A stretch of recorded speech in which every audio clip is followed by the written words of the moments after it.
take from each other. Benedict learned nothing from me. He did it all by himself. I learned to wear a blue shirt. Yes. We are blues brothers.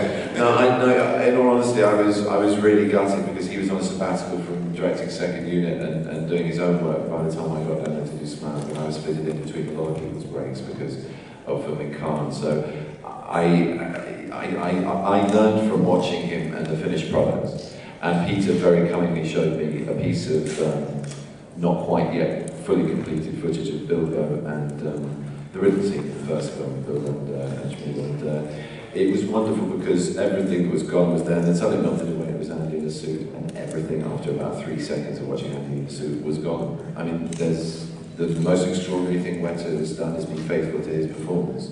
It's exceptional. You know, when the dwarves unleash Smaug, it changes Middle-earth forever for all of these characters. You know, everyone is, it's a massive event that there's no going back from. So everything kind of gets turned over. That every character, perhaps apart from the necromancer, is put to the test in some way. So they're pitted not only against the obvious forces of evil, or the so-called evil characters against the forces of good, but against themselves.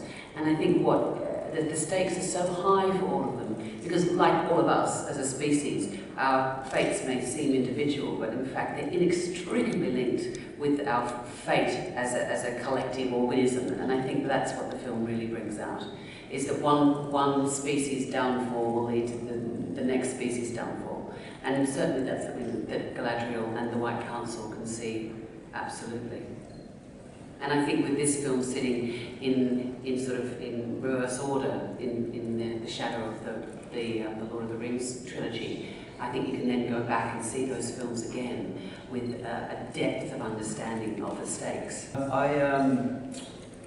of the things that was fantastic about coming back for Legolas for this was that, in a way, got to create the stakes for the Lord of the Rings, because there was no backstory. Legolas isn't really a part. We got to create a backstory through these 3 movies that wasn't there, and that was the opportunity in doing that. So because the character, I felt quite restricted in Lord of the Rings. Not restricted, but I felt very, I felt the weight of responsibility to be so true to the character in the books, and for the sake of the fans.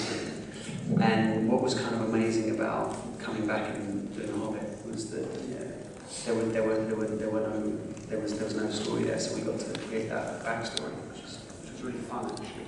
And then to have Tauriel to play opposite against in Rings, it was really with the Fellowship, For Tauriel, she starts out the trilogy of films a very young, sheltered, and naive elf.